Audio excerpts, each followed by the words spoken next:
Joe, for your introduction. It's definitely great to be here. It's my first time being back at UCLA after I finished my master's here. So it's a good feeling being back here. And it's actually the first time that I'm giving a talk in front of my wife, who's a postdoc here at UCLA. So that's also an interesting experience.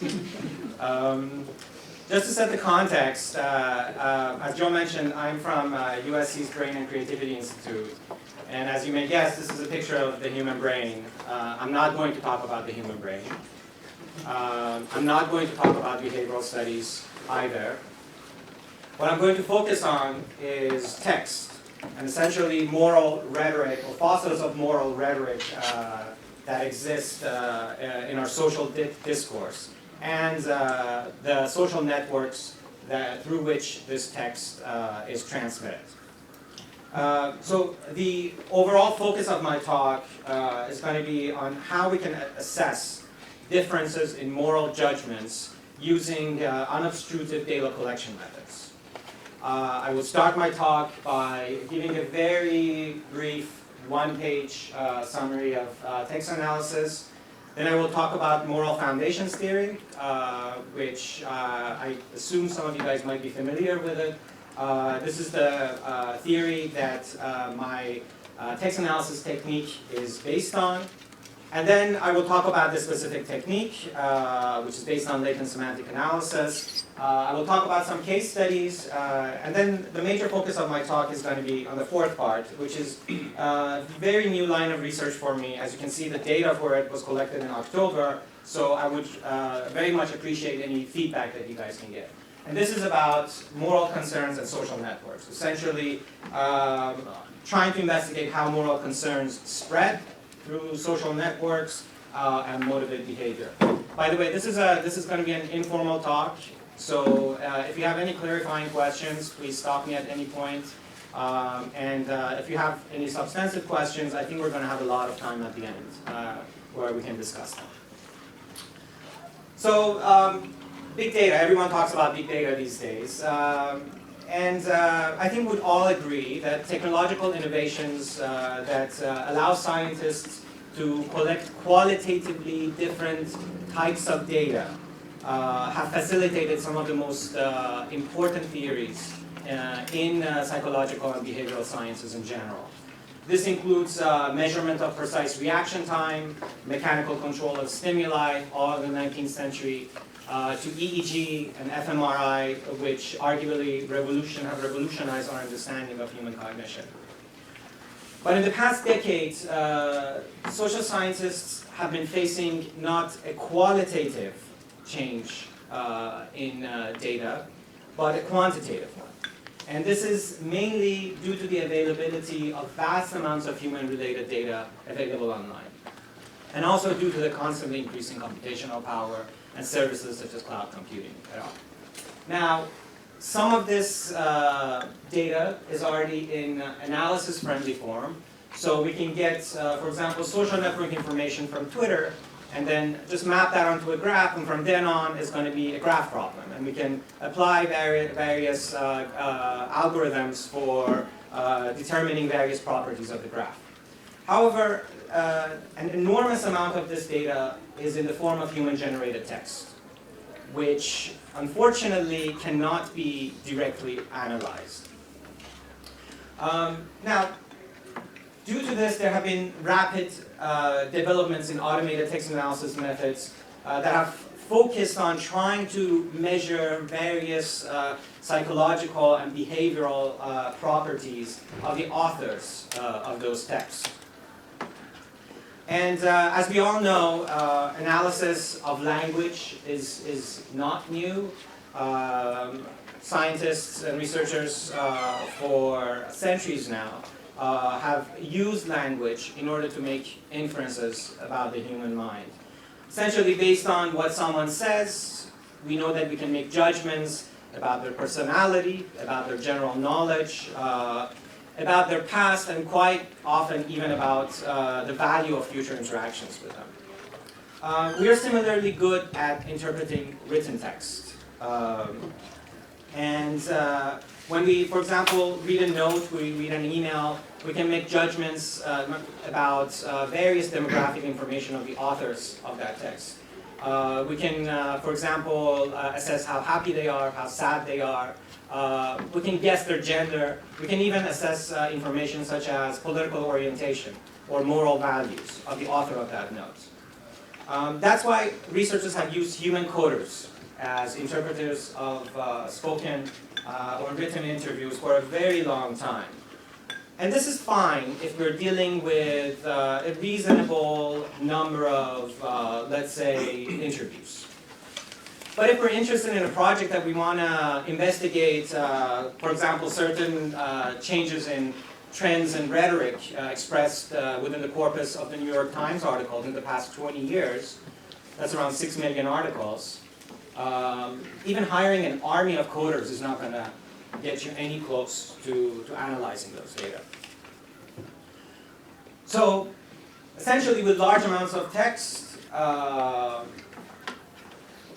manual analysis becomes impractical, and we need automated analysis. Now this is the first issue that makes what I do very hard.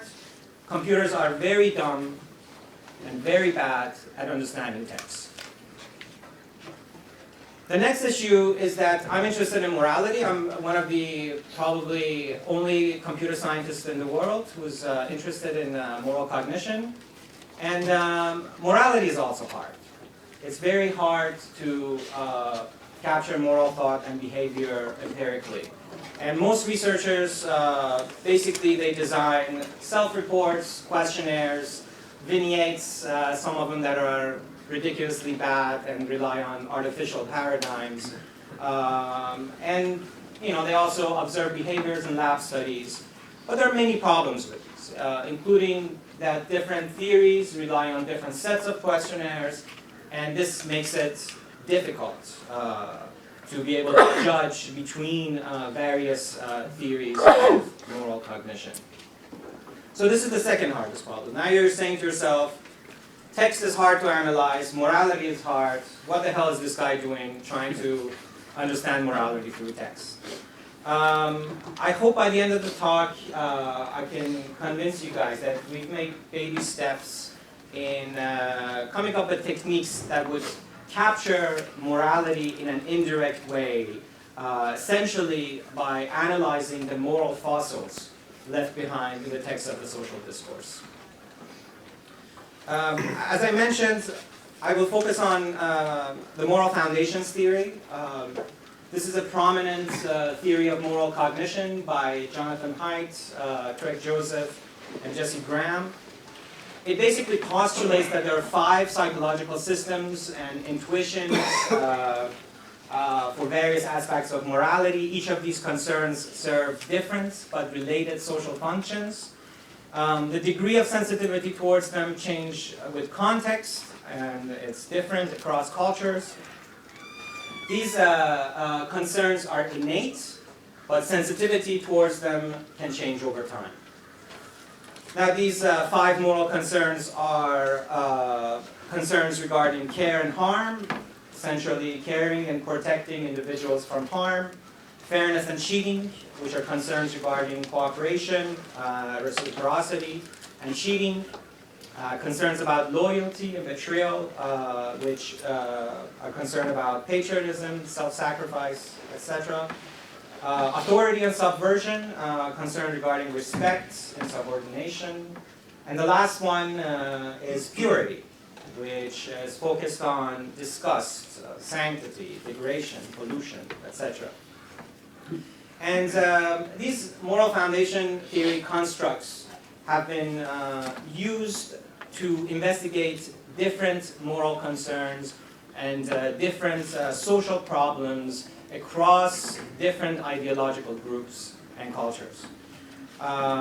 Namely, Graham et al. Have used moral foundation theory to examine various differences between liberals and conservatives within the United States, where they show that liberals basically only focus or mainly focus on the notions of harm and fairness, whereas conservatives also attend to ideas of loyalty in-group, loyalty to in-group authority and purity. Their new line of research also shows that various dimensions of the culture war in the states can be captured using the moral foundation theory. That is, they show that endorsements of these moral concerns can very accurately predict support for various political issues such as abortion, immigration, same-sex marriage, death penalty, gun control, etc. And these are much better predictors than various demographic properties such as gender or religiousness, ideology, among other factors. Now, how do these guys measure concerns regarding these different dimensions? There are two main ways that they do that. The main way is through the Moral Foundations Questionnaire, which is a questionnaire consisting of 60 to 70 questions. And they essentially ask participants to fill out the question, and the question is supposed to measure the degree of endorsement on each of the 5 moral intuitions.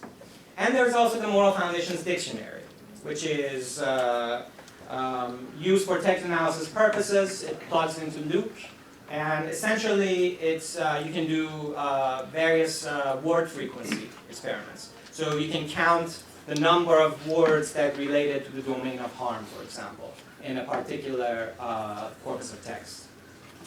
And they've used this Moral Foundation Dictionary to analyze sermons, for example. And they've been able to show that this automated analysis of sermons can capture some of the differences between conservatives and liberals.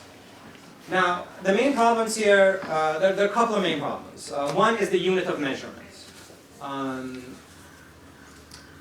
Generally, Luke and other dictionary-based methods use the entire text as the unit of measurement. So we can capture, for example, the overall moral loading of an article or of a piece of text. But this is problematic. With the majority of corpora or pieces of text, there's not only one theme. There are multiple themes. There are multiple issues. And we want to be able to assess differences with regards to an issue, not general sort of moral loading of a piece of text. The other issue is frequency-based measurements. Yes, they do get us to some properties of the speaker, but context needs to be taken into account as well. So just counting the number of sad words or words related to, let's say, purity or authority is interesting, but we also need to understand the context in which these words appear in. So that's where our method comes in. So our method of moral loading is based on the notion of semantic similarity. We try to replace the simple frequency count approach used by Luke by a measure of semantic similarity. So essentially what we do is that we try to measure the similarity of context in which a topic of interest, such as abortion, appears in, and how similar that context is with, let's say, the context that words related to purity appear in.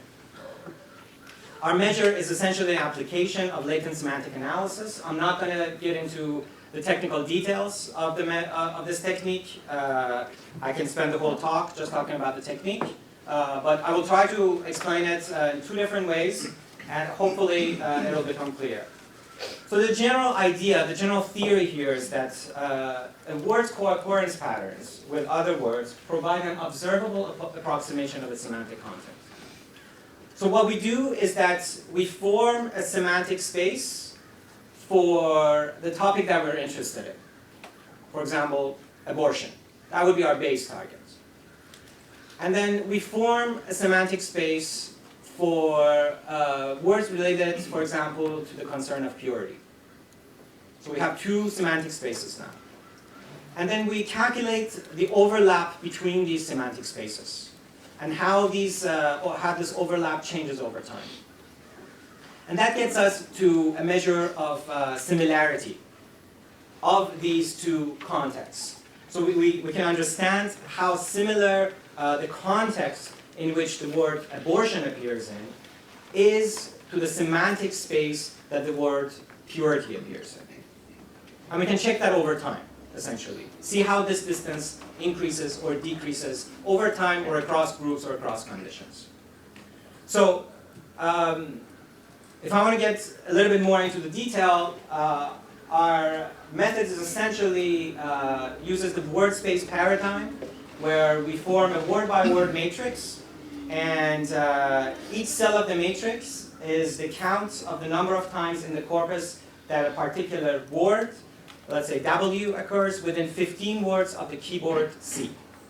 So we have a moving window within text, and this moving window basically calculates the number of times an issue happens or co-occurs with, for example, the word abortion.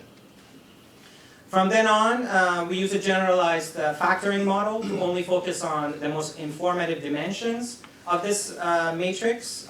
Specifically, we use singular value decomposition to help us identify where the most variation is within that matrix. And then from there, we use another aspects of semantic vectors where we can add them up, normalize them to be able to approximate the representation of a topic within a group of words. So I'll talk about how that happens. So let's assume that we have two dimensions, person and activity.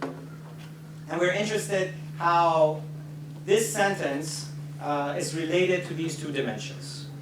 So we take these words, and then we calculate the similarity between these words and the semantic content in which they appear. So we represent them in here two-dimensional space. And then the property that I was telling you about is now if we want to know how this sentence as a whole is related to these two dimensions, we essentially do vector addition, we add them up, and the resulting vector gives us sort of a heuristic for how a particular sentence is related to the dimensions that we're interested in. Now, how do we calculate similarity? Similarity in the semantic space is calculated using a measure of cosine. So we look at the correlation between the vectors, and if the vectors are in the same direction, they essentially are similar. If the cosine is negative, that means that they're in the negative relation, and there's not that much overlap between them. So, do we understand the general technique? Yes? Okay. Now, the first thing that I wanted to do was that I wanted to discuss how I wanted to basically give you guys some evidence that this method works, that we can capture some intuitive differences in moral rhetoric between different groups. And for that, I will talk about these two case studies, where in the first one, we try to look at the moral dynamics surrounding the World Trade Center before and after the two attacks. And for the next one, I will look at the transcripts of speeches in the Senate to look at the moral loadings that various senators have about abortion. Okay? So again, for the first case study, we're going to explore the effects of two terrorist attacks on the amount of moral rhetoric that was applied in the written text. Our prediction were that each attack would resulted in dramatic rise in the moral rhetoric, and the specific concern, the specific rise in moral rhetoric was due to the increase in notions of harm, and this change in rhetoric was only regarding the World Trade Center and not any other issue. So what we used for this is that we used a collection of articles from the New York Times from 1987 to 2007. This is 1.8 million articles, 5.8 billion words. So imagine using manual coders for this. We use all the words from the Moral Foundation Dictionary, and essentially this is what we got. So the red line is the degree of moral rhetoric expressed about the World Trade Center. As for our control, we took the Empire State Building, and the blue line is the amount of moral rhetoric expressed for the Empire State Building. We see two hikes in the red line. One is in '93, and one is in 2001. So if we just do some simple analysis of this, we see a sharp increase in the overall moral loading for the World Trade Center, both in '93 and 2001. We don't see this effect for the Empire State Building. The other interesting thing is that not only we see an increase here, but after that, for both of these, we see a gradual decrease. So there was an initial sort of increase in moral concerns after both of these attacks, but after that, they gradually decreased. Go ahead. Just to clarify, this is so far not before using your method, right? This is our method. Your method. This is our method. Yeah, you can't do this with the Moral Foundation Dictionary because you can't focus on a particular topic. Okay, got it. So if you want to do this using the Moral Foundation Dictionary, it'll essentially be just the general moral loading throughout the corpus, right? And you probably wouldn't see any large effects because this would be combined with all the other subjects that was discussed in the paper, right? So here we're using our method to focus on specific topics and show that this is only due for this specific topics and not other topics.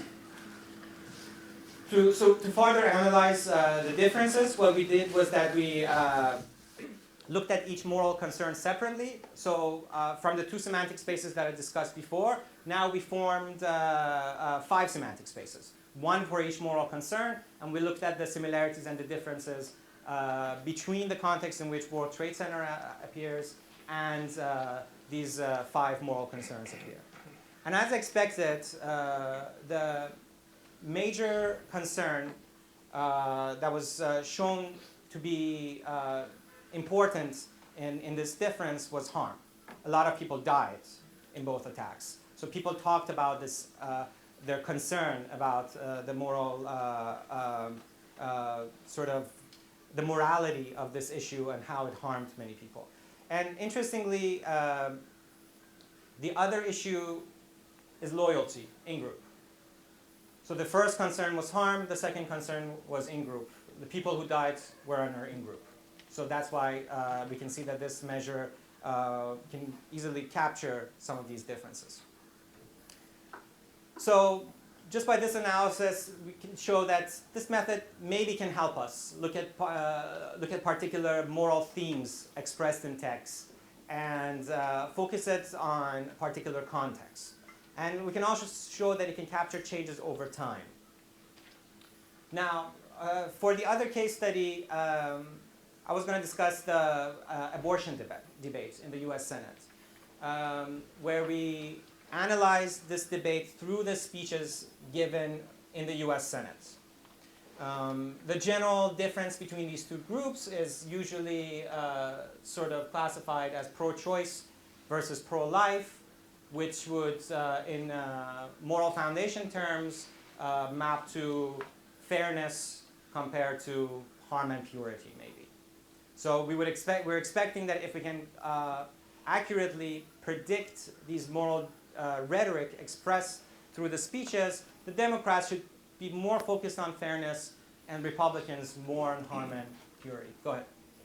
Sorry, it's sort of a clarifying question. I'm not familiar with the dictionary at all, but I'm just wondering what kinds of words fall under the harm category, because it seems less subjective than like the fairness category would, for example. And so if there's something in the New York Times that says, you know, X number of people died, is that going to show up in your, because they use the word died, even though they're stating a fact as opposed to making a moral statement?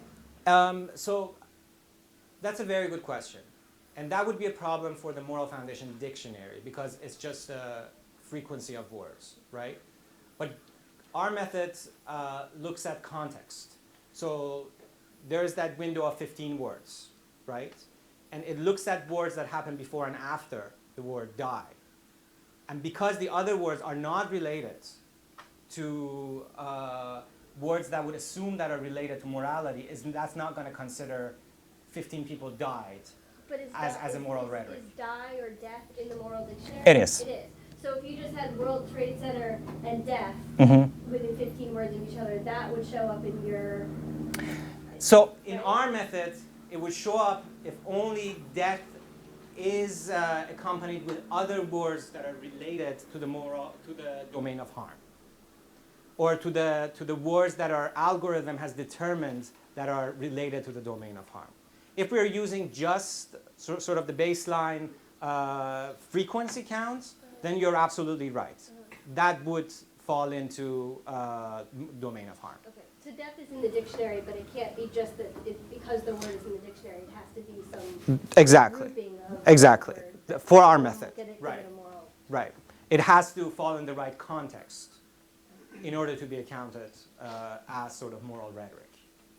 Does that make sense? It makes sense. I'm just not, I guess we can talk about it later, but I'm just not clear on how you define what's the right context and what's not. Right, right. We can talk about that. Okay, so we used the transcript of US Senate speeches. This is speeches from '89 to 2006. 180 million words, about 200,030 speeches. And again, what we had expected, there's an interaction between domain and group, specifically focusing on harm and, fairness and purity. We see that overall, first of all, Republican expressed more moral rhetoric regarding this problem. And there was an interaction between the groups where it shows Democrats focus more on fairness, whereas Republicans focus more on purity. Is this clear? Yeah? Okay. So the main thing that I wanted to focus on is this new line of work that I'm doing, which uses this LSA-based technique that I've discussed so far. Here we use network text of social media to investigate process of moral influence, moral homophily, and the effects of expressed moral concerns on public behavior. As we've discussed so far, moral behavior often depends on moral visions of the world, plus the social networks that transmit them. So what we wanted to do here was that we wanted to assess whether how moral concerns spread through social networks and motivate behavior. And what we focused on was tweets regarding the government shutdown. I think everyone remembers that. It happens in October. It affected many of us. We didn't get our grants. We still haven't gotten our grants. Basically, this was a moral argument, we can call it, at least from a couple of the sides of the problem. So we collected data from Twitter about the government shutdown. I don't know how many people are familiar with Twitter, but this is a typical page in Twitter. You essentially get, there are some people who follow you, there are some people who you follow, and there are some people who follow you. These are the tweets that you write. Tweets are small sentences, about 140 characters max. And then the hashtags are topics. So for example, if you want to see how many people have looked at hashtag Ukraine, we can just click on it and see how many people have talked about that. So what we did here, we used the Twitter stream. The Twitter data, as you guys know, is public. Not the historical data, but the live data is public. And we can get random samples of data from the network. So as tweets are being typed, you can basically download them and save them. We started data collection on the first day of the government shutdown. So when you say random sample, what you mean is of all the people who are tweeting at any one time, you're just randomly selecting from them? Yeah, you can have access to the full stream. Twitter doesn't allow you to have access to the full stream, but they just randomly send you data. So, like for example, what we did here, we basically searched for about 20 different hashtags related to the government shutdown from the Twitter, on the Twitter stream. So Twitter would give us some data, and based on what was coming in, we would keep the tweets that included one of these hashtags. So we started on October 1st, first day of the government shutdown, and the Twitter, it is live stream, but also you can also find tweets from a couple days before. So some tweets stay alive for a couple of days. And then we stopped on a week after the government shutdown, October 24th. We collected about 800,000 tweets. For each tweet, we collected date and time of the tweet, ID of the user, and the tweet itself. And Twitter also allows you to essentially get data about the social network of each user. So you can provide a user and then ask Twitter how many followers does this person has, who are his followers, and who are his friends. And based on this information, we can form the network, the social network. So if I know that I'm in this, if I'm following Dan and if Colin is following Dan, basically this would be, we would have 3 nodes. I would be connected to Dan, and Colin would be also connected to Dan. So basically, in this matter, we constructed the social network. Our network has around 10 million edges, 170,000 nodes. And if you're dealing with this graph this big, the first thing that you want to do is that you want to basically understand how many main communities are in the graph. What are the hubs in the graph? And to understand which users in the graph you don't have any network information from.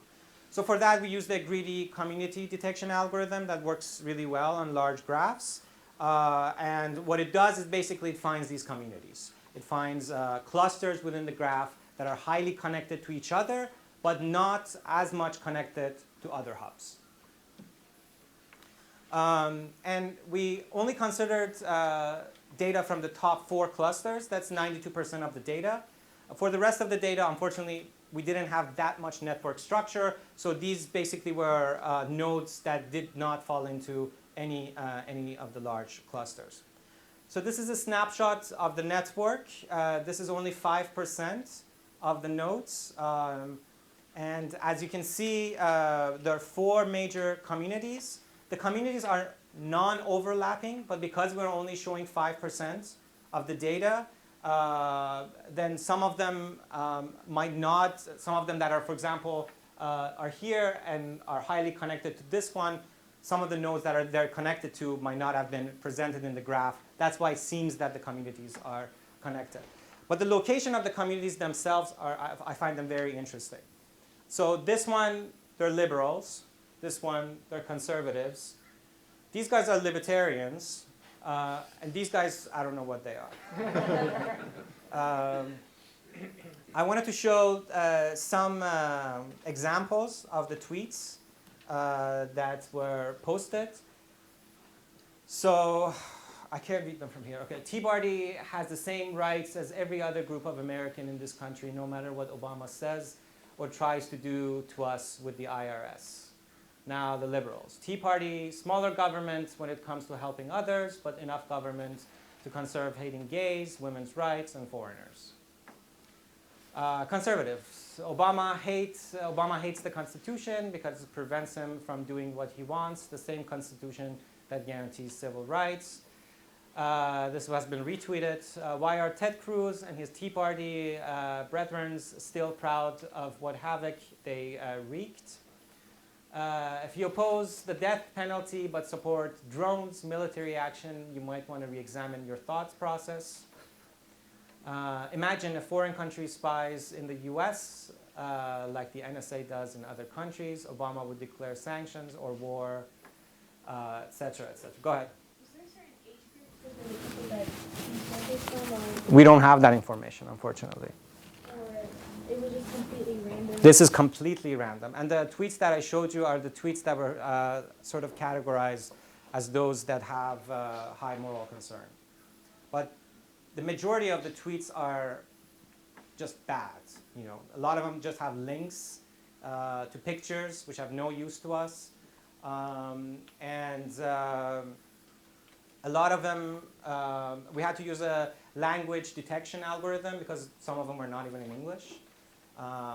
But Twitter doesn't provide any sort of demographic information about its users. So the other two measures that I wanted to discuss is these are related to network properties of the graph. They're closeness centrality and betweenness centrality. So closeness centrality is the distance between a node to all the other nodes in its clusters. So the cluster that I was talking about with me, Dan, and Colin, that would be sort of the distance that I have to Dan and the distance that I have to Colin who are in my clusters. So a node that has very high closeness centrality is a hub. You would assume like a user like Obama would have very high closeness centrality because there are a lot of liberals who follow him. There's also betweenness centrality. These are essentially people who lie on the borders of two clusters. This is where information flows from one cluster to another cluster. So these could be people who are in the liberals cluster, but they also retweet and are connected to conservatives. Okay? So they are essentially bridges or tunnels in which information flows between the communities. So the experiments that we did here was that we tried to see whether we can predict or estimate the closeness centrality and betweenness centrality of any node in the graph based on the moral loading of their tweets. Second, we tried to see if we can predict the frequency of tweet per user based on the moral loading of their first tweet.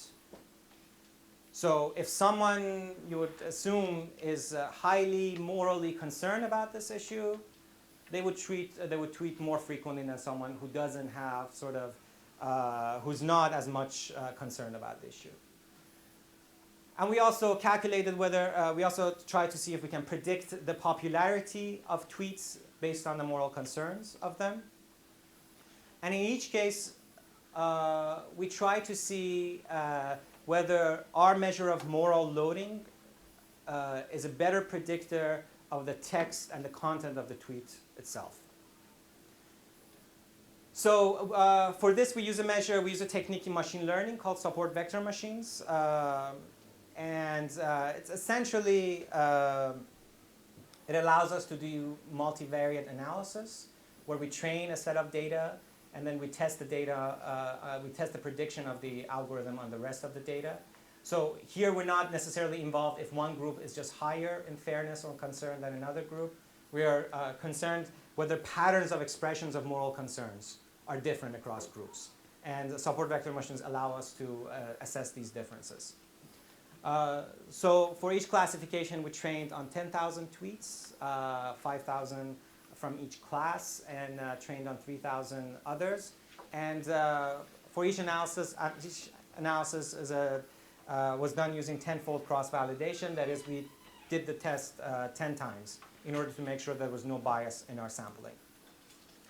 We also analyzed the importance of each moral concern using information gain. That is, not only we try to see whether the amount of moral concerns expressed between the groups are different, but we try to see what particular domain is causing this difference. What is the most informative domain that is allowing us to make separations between the two groups? So again, for the first experiment, we evaluated the centrality we evaluated whether we can predict the centrality of values using degree of moral concerns. And our hypothesis was that political brokers and nodes with higher number of followers would express different patterns of moral concerns than people who are not central in the graph. We our algorithm does relatively well. So we can predict the location of a particular node in the graph based on their moral concern with accuracy of about 74%. So with one of their tweets, go ahead. This is just the data set you still use for this. It's not all of that user's tweets, right? It's only centered on that query thing. It's centered on that query. So it's just one tweet. Yeah, got it. Yeah. So we train on a set of tweets. So we have two classes. Those with high closeness and those with low closeness values. We train data on both classes. We take a random tweet and we try to see whether we can predict what class it belongs to. Is it clear? Can you say a little more about the motivation for the hypothesis with regards to centrality?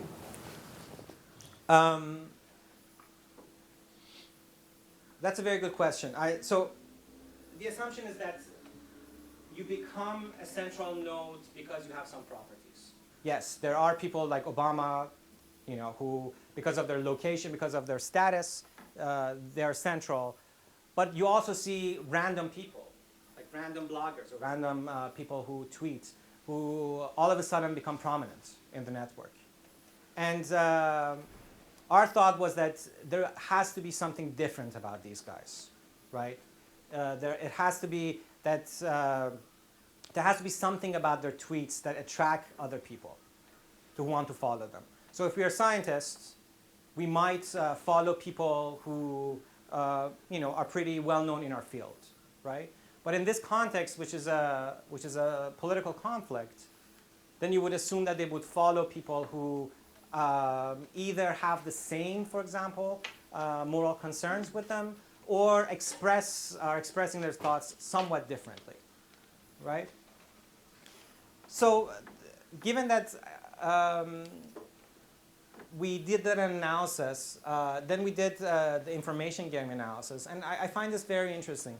That the most important factor in determining the location of a node in the graph is their degree of purity.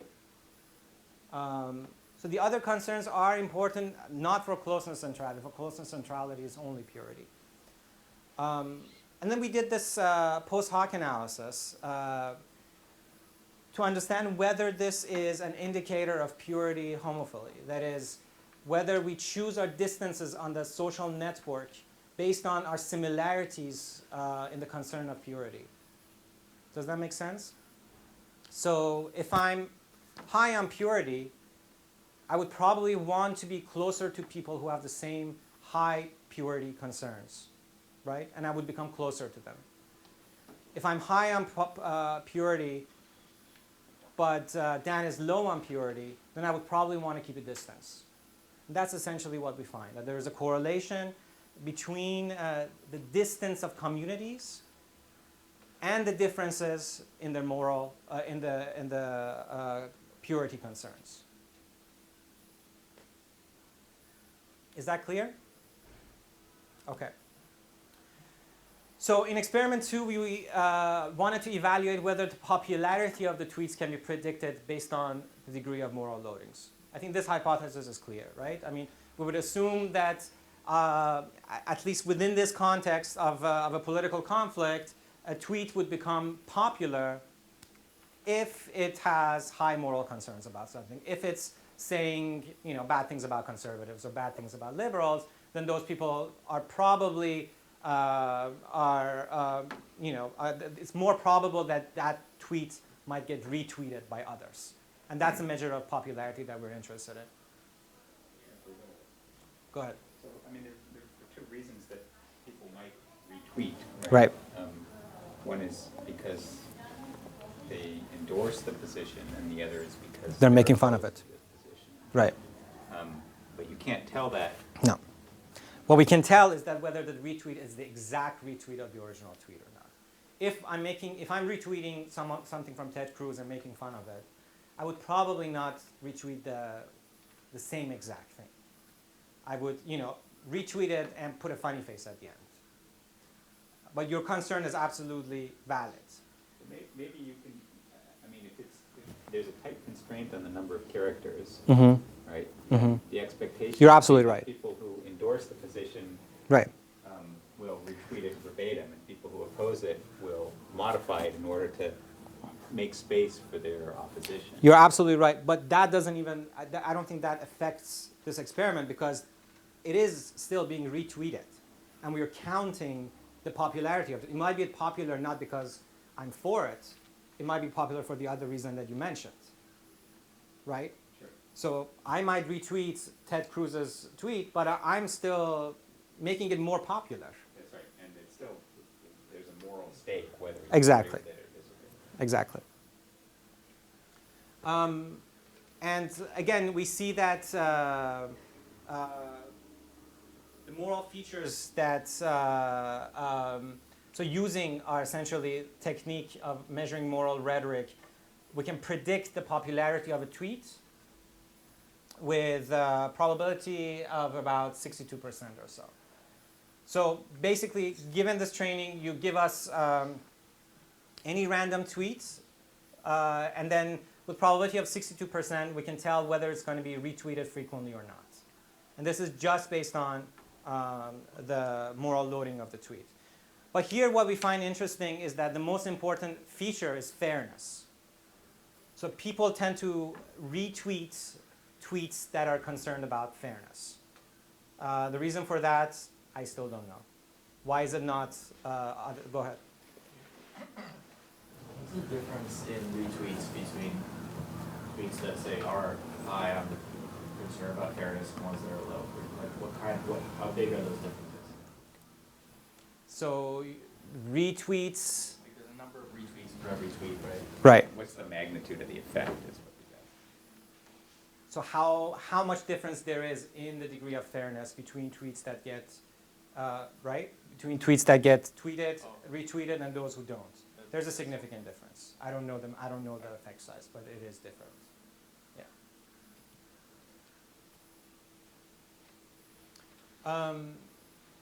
And then in the last experiment, we basically did the same thing, but per user. Can we predict the number of times someone is going to tweet based on the moral loadings of their first tweets? And the hypothesis was that obviously people who express higher moral concerns are more likely to tweet more often. And again, we can, this is true, we can make the prediction. The accuracy is not that high, it's higher than random. The accuracy is about 61%. It's significantly higher, again, than using text alone.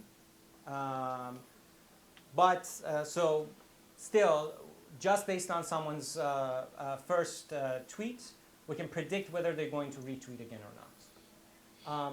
And the significant factors here are basically just loadings on authority, fairness, and loyalty. So it's not one particular domain that's causing this.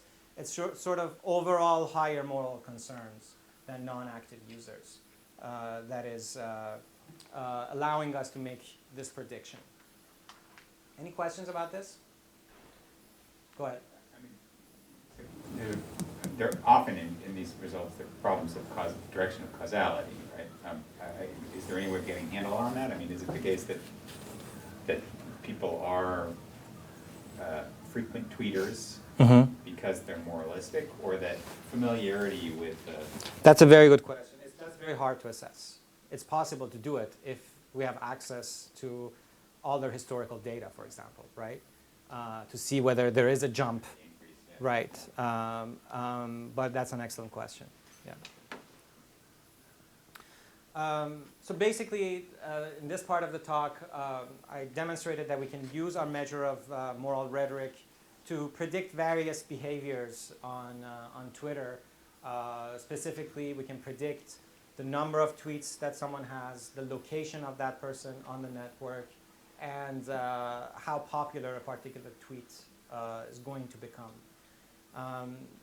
The other interesting thing that we showed was that information gain here allowed us to analyze which concerns are contributing factors to the fact that we can make these predictions.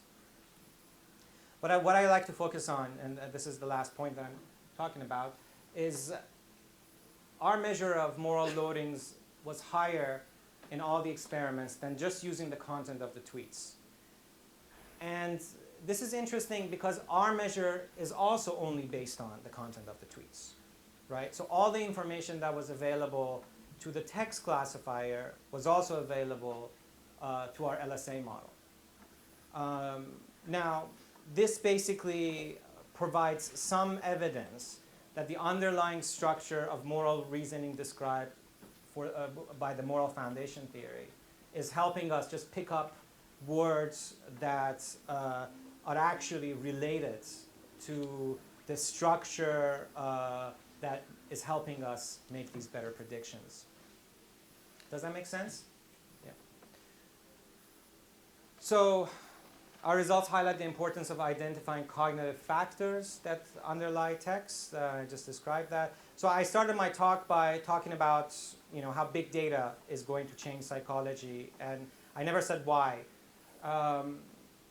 We talked about the overdependence on self-reported measures and preset questionnaires, and then here we showed that maybe using automated indirect analysis of cognition in the wild, we can sort of get away from self-reported measures and improve the ecological validity of the related theories.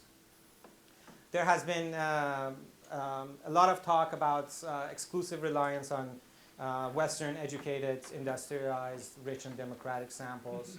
And we know that social media is used in a wide range of linguistic and cultural contexts. So maybe data-driven methods can help us overcome some of these factors as well. And last but not least, one of the most expensive and demanding types in behavioral sciences uses longitudinal design. Yet in the last decades, those of us who use computers have become part of this longitudinal, cross-sectoral, cross-cultural study for which data is already being collected. So I think this basically calls for you guys helping data scientists like me advance more algorithms where we can use automated techniques to understand some of this data. Thank you.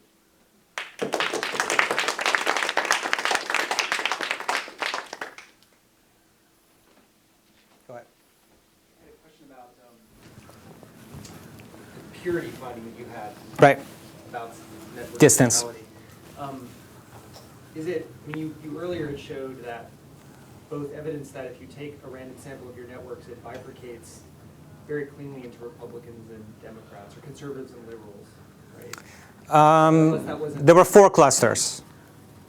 Okay, there were 4 clusters. There was one that I said they're probably mostly liberal, mostly conservative. There was a libertarian group, and there was a 4th group that I couldn't tell their political orientation based on their tweets. It wasn't the case that the biggest division, though, was between... The biggest division, the biggest groups are the liberals and the conservatives. Yeah. So I had 2 questions. One is a basic question. Right. You also showed evidence that purity discriminates between liberals and conservatives better than fairness, for example. And so, could that be the main driver of that effect in this data set? Can you say that one more time? So what you're trying to do is Right. Look at which of the moral Right. foundations best predicts Location of nodes within the... Right. Right. And you found the purity Right. separately is a good predictor, is good at discriminating liberals and conservatives. So I guess I was wondering if that is one of the main drivers of the finding, because it was an unusual finding that of these 5 foundations, for predicting network centrality, Purity is the most... one that popped out compared to all the other 4. Right. So you're right that there is generally a difference between liberals and conservatives in the strength that they, they follow. They're concerned about purity. But here, it's not necessarily concern. It's differences in concern about purity. Right. And if there were, yeah, you're right. So if there were only 2 groups, right? If there were only liberals and conservatives, you were absolutely right. But given that we have 4 groups, then, I mean, it might be that the other group is also a liberal group, and in that case, it is just a matter of how much they're supporting, how much they're concerned with purity. So liberals are not concerned with purity, conservatives are. They stay away from each other, but those, yeah, makes sense. So, okay, so I have a follow-up question about purity, which is a little more strange, about the semantics of purity. So how purity works in your semantic networks, because, I mean, the stuff that I've read by Haidt, it's a bit of a difficult concept to grasp exactly what's going on. You can imagine that your sort of semantic associations, statistical identifiers would pick up things like the use of word disgust, or disgust is one of the big ones, right? But what I'm wondering is, is there a way in which purity concerns could somehow, or the use of purity language could correlate with how proselytizing you are about your political view, and therefore your network centrality, right? So those people are disgusting because they believe in abortion, or those people are disgusting because they don't believe in abortion, or, right, and so that it's somewhat orthogonal to other kinds of moral content. That's again a very good question. So the way that we are using it, Graham and Haidt have this set of words that they've shown that are related to purity, and we're just using those words. Yeah. But if we want to be able to find, for example, different types of purity, and whether it's that these political groups are expressing different types of purity concerns, it's possible to do it, but we just have to construct those dictionaries. I mean, the reason I'm asking is just because it's a really striking finding, Right. that across this entire data set, that purity pops up way above the other four moral foundations in predicting centrality in the network. And so that's got to be true across all kinds of moralities. Right. I mean, it could be that it's just basically the most distinguishing factors. Yeah. Distinguishing factor among political groups, right? Right. So just as a follow-up to that, I mean, I don't know the richness of the number of terms at issue here, but I mean, one potential explanation for that makes it a kind of a less, counterintuitive result is there's some evidence that that disgust is used as a synonym for anger in American vernacular English. And in fact, that if you say with a college student population, if you want to get at the core disgust concept, you need to use words like grossed out and not disgust by itself. And then there are going to be synonyms of disgust that sit closer to anger and farther from core disgust. Right. So, because the government shutdown, if you think about it, is not an event that on the face of it you would expect. We would expect people to have strong opinions about, but not necessarily opinions directly related to purity concerns. Whereas abortion or gay marriage or something like that, at least kind of anecdotally sampling the discourse, it's clear that purity concerns are there. So, I mean, that makes it a much less kind of surprising or profound. That what people are doing is screaming at each other, basically, saying, "I'm really upset about this." Yeah, I agree that it could be just because people are screaming at each other, but I don't agree with that there's necessarily a correlation between disgust and anger. Based on the CAD hypothesis, there's contempt, anger, and disgust. And disgust issues do not necessarily just cause anger. Right, so the problem is that, and I mean, well, it's unclear whether you see this as a problem or as an empirical pattern to be explored, but that it's clear that words are polysemous, some more so than others, and that language changes over time. Right. And so words that on the face of it appear to be central to addressing issues of purity can in fact have as their most common usage things that have nothing to do with that. So similarly, for example, if you look at, say, moving away from disgust as the emotion term, if you look at jealousy Right. and envy, Mhm. right? What's happened in contemporary American usage is that the one of the most common, if not the most common uses of jealousy doesn't have anything to do with jealousy. It actually has to do with envy. Right. So Right. I'm jealous of his car or Right. something like that. And so if you were to imagine, as a thought experiment, running the equivalent kind of With Twitter anger. analysis, Right. you might see, say, jealousy emerging in the context of discussions about, redistribution of wealth or something Mhm. like this, right? And if you had an a priori theory that said, well, triadic relationships are problematic, Mm-hmm. and you see this cropping up in the context of redistribution of wealth, so it must be a central moral concern, Right. you'd probably be mistaken. That is, you'd be misunderstanding what people mean by jealousy because you'd be taking the dictionary definition and not the lay usage. Right. I don't know the moral dictionary. I don't know its content, so I don't know how much of a problem that is for this finding. But if that's the explanation, it's interesting in its own right, and that the way that language changes is interesting, and that Right. people they demonize their opponents Right. by using idioms that originate in contamination avoidance. So one thing that we can do is that we can look at words, sort of expression of words that are related to anger, and see how much overlap there is between anger and disgust, Yeah. right? To see whether it's just anger that is causing the groups to stay away If you from don't each get any other. more predictive utility from Right. disgust than you do from anger, then maybe you're misclassifying Right. disgust as anger. No, you're absolutely right. Colin? You mentioned that you were looking for ideas about ways of mining the data maybe, Right. for the survey. So for a few of you in this room have the misfortune of being on my Facebook. Okay. And if you do, you know that I pretty much only use it for really self-righteous petitions and things like that. Because I don't really, I'll get one of those moveon.org things and go oh, I will march in lockstep with these progressive values, Facebook, click, done. And then that's all. It takes me 2 seconds and that's 90% of what I do.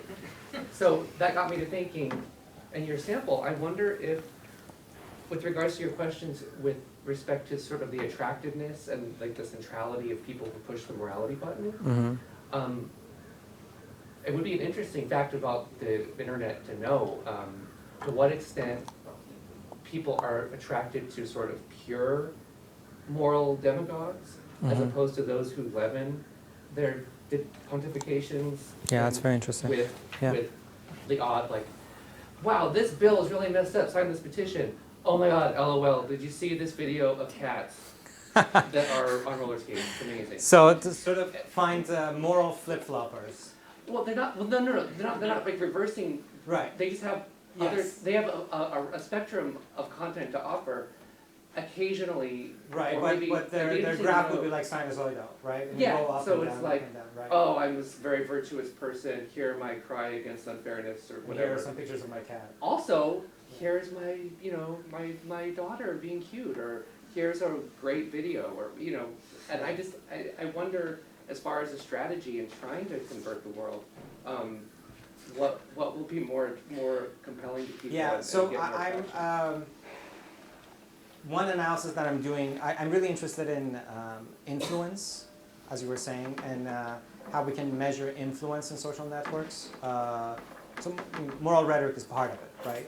But for example, how we can, ask people to donate. There's a crisis, there's an earthquake somewhere. How we can basically increase pro-social behavior Yeah. within the social network.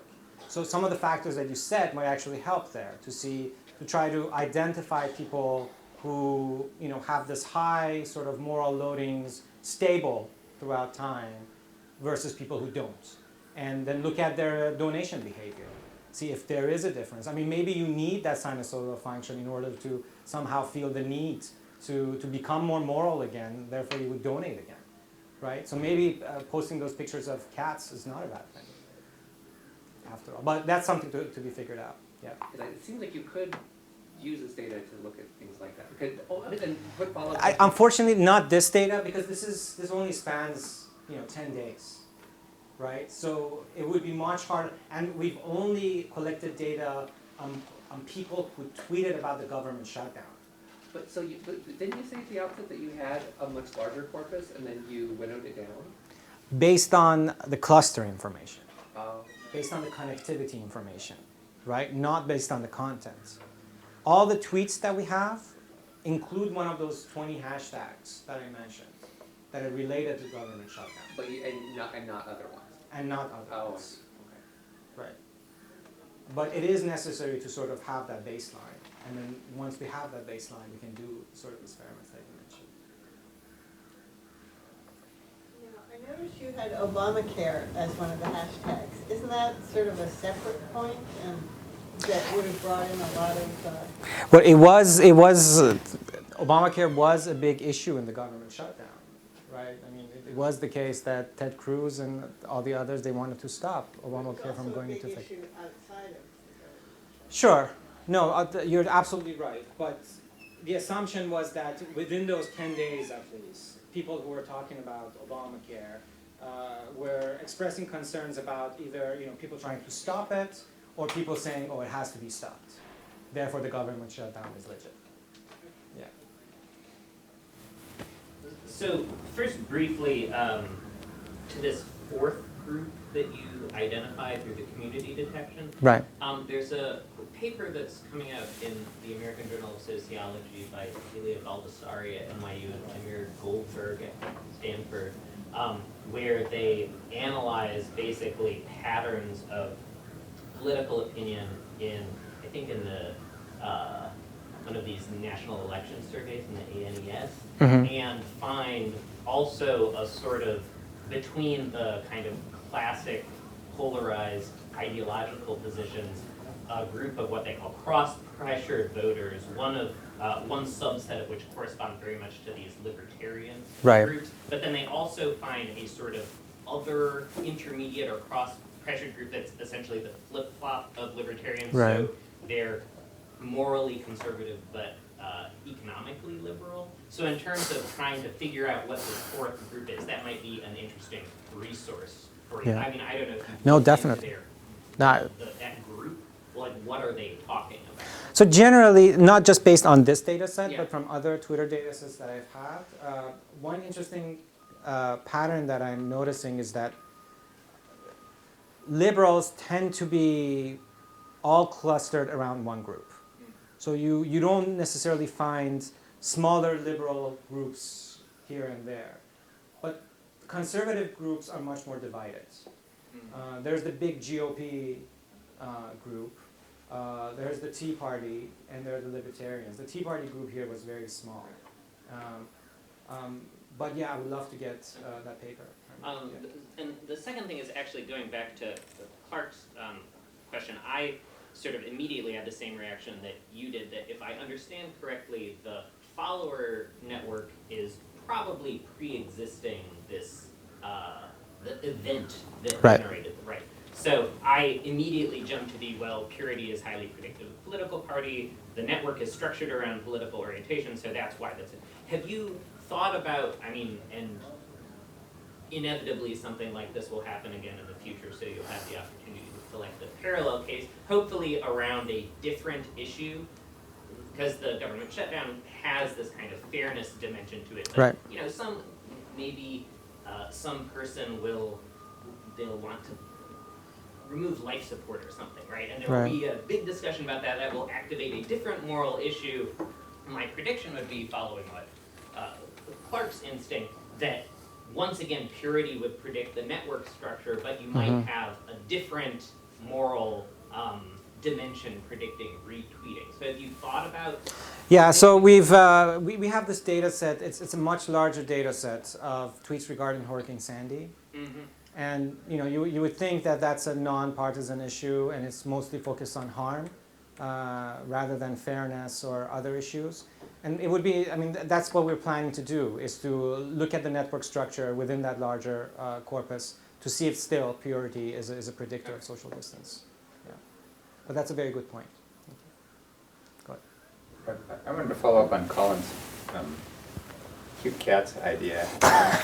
Because, I mean, if you think about it, so at least the way you articulated it, it was just kind of an intuition, but if you think about it in terms of,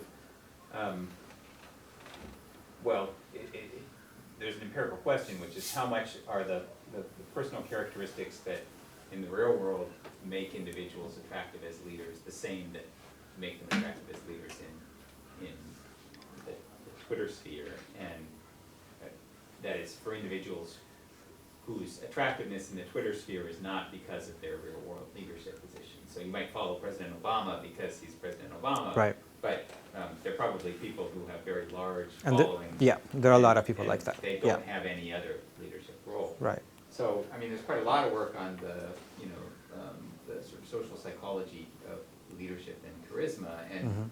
looking at it from an evolutionary perspective, it does seem to be the case that kind of one-dimensional book thumpers are not very interesting for several reasons. One is that if you think about the psychology of prestige, approachability is an important component to it, because, at least, you know, I think plausibly, Henrik and Gil White have argued that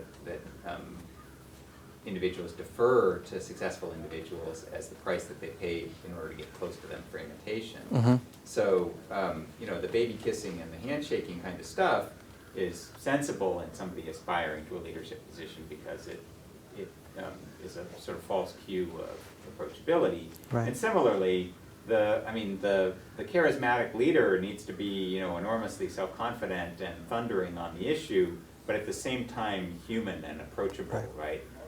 Otherwise, they just come across as dogmatic, Right. and they might be a good person to cite as a reference on the Mhm. issue, but not necessarily to follow. So, Right. you know, you might expect that the you know, leavening it, as Colin put it, with, you know, The cats. the kitty videos or whatever it is actually an effective strategy, Right. because it's a cyber analogy of, Mhm. or, you know, hey, look at this cool croissant I had for, Right. what, well, I guess depending on. And if you do look at the Twitter feed of Depends who you're trying to describe. right, if you do look at the Twitter feed of some political leaders, that's what they do. I mean, Obama just doesn't post about political issues. He posts a lot about his dogs. Well, I'm sure he has a large staff of extremely Exactly. people who are Yeah. deciding when he should post about his Yeah, dogs. yeah. I mean, it doesn't surprise me that they know what they're doing. Yeah. I mean, if there's ever a political leader who would be savvy about it, it's him. Right. What would be more impressive is to see the natural experiment that's going course. on, the people who Right. arise from Nowheresville and become cyber stars. Mhm. You know, is it because, you know, they're clever in their phrasing and they take, you know, polarizing moral positions, but they also Are human. like, you know, Yeah. cats on roller skates or something. Right. Someone who you can drink beer with, Yeah. like Bush. So Dan mentioned that evolutionary perspective. Is that one that you take in moral foundations theory? I know that at least a while back it was part of Haidt's original formulation, but is that the case now, or is it more of a, you know, social psych?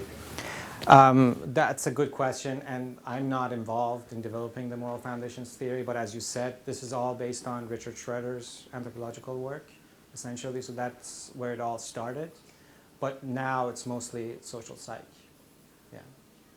Yeah, so compared to that, I mean, you would anticipate that this would be somewhat hyperbolic versus social networks of any other time in human history, because people have much greater control over who they follow, who they block, who's allowed to see their profile, so they can, I can't in real life, you know, ignore your buddy if I'm your buddy, but online I can do that.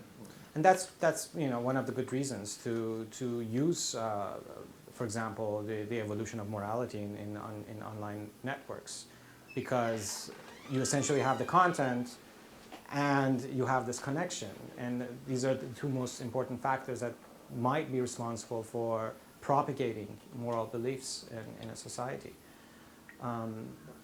But yeah, I mean, ideas would be good. How we can do sort of an analysis that would be evolutionary possible.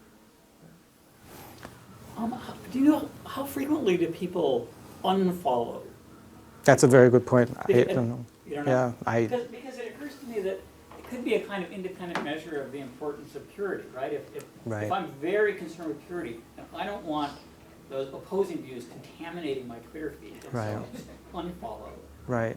I mean, that's, again, something, these are great ideas. These are something that we can measure.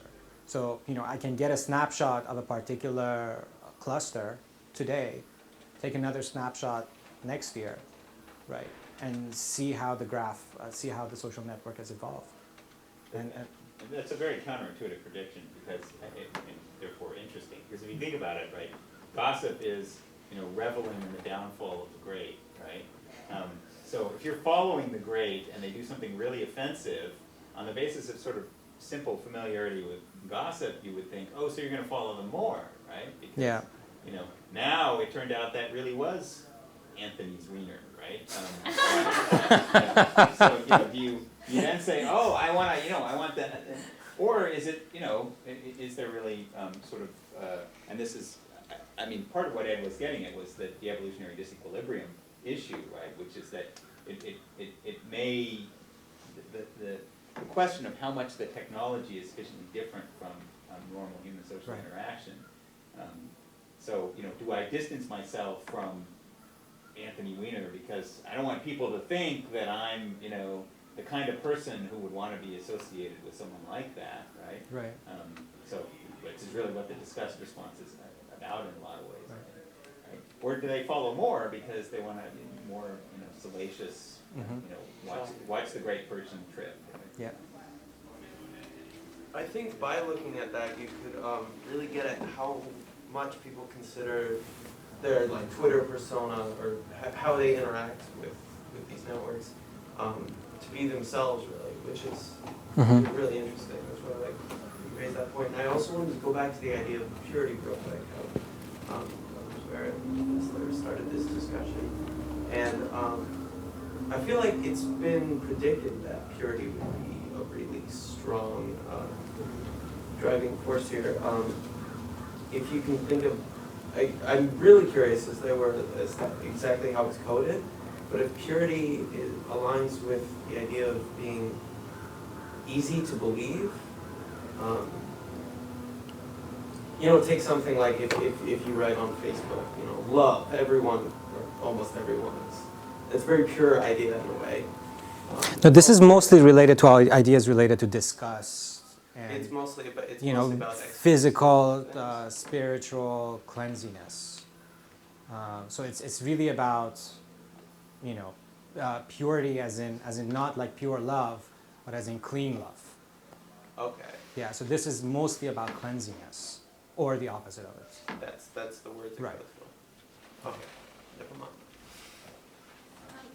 I'm just coming back to this idea about how much charisma matters in terms of popularity and following. It seems like an easy way to look for that would be because you've got this easy acronym of LOL, right? That you could easily look at the retweets and then see. And there's probably whatever facial smiley face equivalents of. I don't tweet, but I'm sure there are a few things like that you could just look for. How often those things are attached to the retweet because they don't take up a lot of characters and they don't be sort of common ones. Because I agree that I think that wittiness is probably a big factor in the popularity of some of these. Like you go to Rachel Maddow or whoever it is who aligns with your political beliefs for the news about these things, and even Rachel Maddow, I guess, probably has some of this wit charisma that you can touch. But the sort of Joe Schmo who rises up in the tweeting world, they're probably are doing more than just relaying their moral stance on certain things. They're doing it in a way that's appealing, and that would be a way that you could actually capture that. No, that's a great point. So, I mean, I think it's going to differ by political party. I think there are different strategies used by each group in order to rise to the top. My intuition is that conservative Twitters or bloggers would, focus on issues that are actually important for their audience, which is authority, purity, etc. Whereas the liberals would, really focus on, for example, fairness.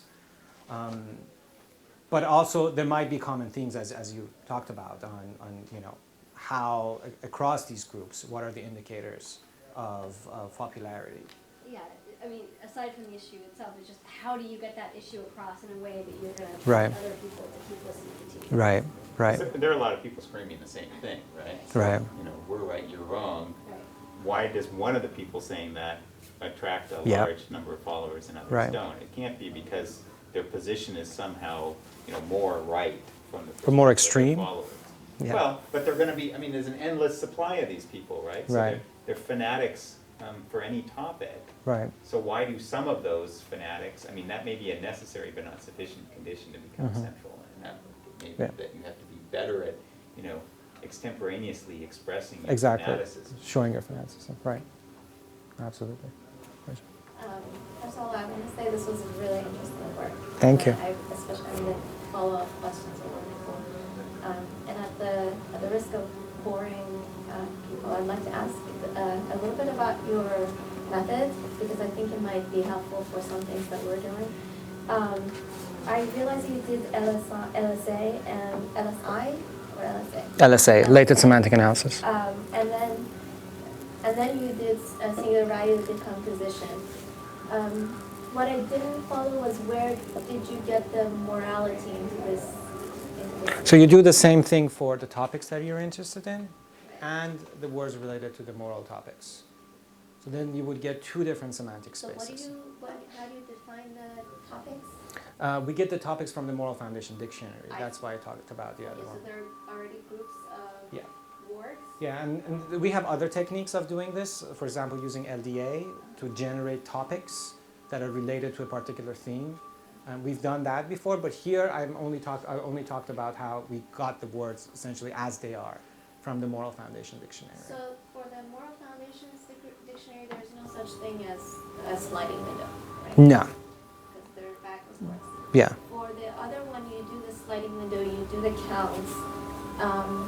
You do singular value decomposition, it gives you the reduced dimension. Right. We're looking at the top 100 dimensions. Top 100 dimensions, and then you map that onto the 5 dimensions. You compare that with the vectors that are representing the 5 dimensions, The 5 and then you sample. I see. So you actually have a binary 0-1 vector. For each It's dimension. frequency count, right? Okay, Right. okay, Yeah. thank you. Yeah. Curious, I mean, with respect to your work in this area, what is the kind of moral market share on the internet? Like, because it strikes me that morally compelling topics and issues, I've got to have amazing attraction, like comparable to exposed skin, or but can you quantify that? I can't, but you're absolutely right. I mean, you read some of these blogs and you get outraged by the amount of moral rhetoric. I mean, everything is sort of framed using moral rhetoric these days. And I don't think it's, I mean, for a reason. I mean, as someone who's very highly susceptible to this kind of thing. Yeah. I was like, what are you doing, honey? Oh, I'm just looking up some arguments against this particular, like, but it's true. Yeah. I really should be working, but I gotta read about this thing and get really pissed off and yet weirdly elevated and high on my own elevation and Right. whatever. And so that would be a really basic kind of descriptive thing that you could maybe ask in the future. Right. Just a breakdown, like. Yeah. what- How many tweets are about morality Yeah. and how many are not? Yeah, I mean, that would be very interesting, and probably as you develop a taxonomy from there, it could generate a lot of interesting questions. I think. Sure. Yeah. That's a great point. Yeah. Any other questions? Thank you, guys. This was really fun.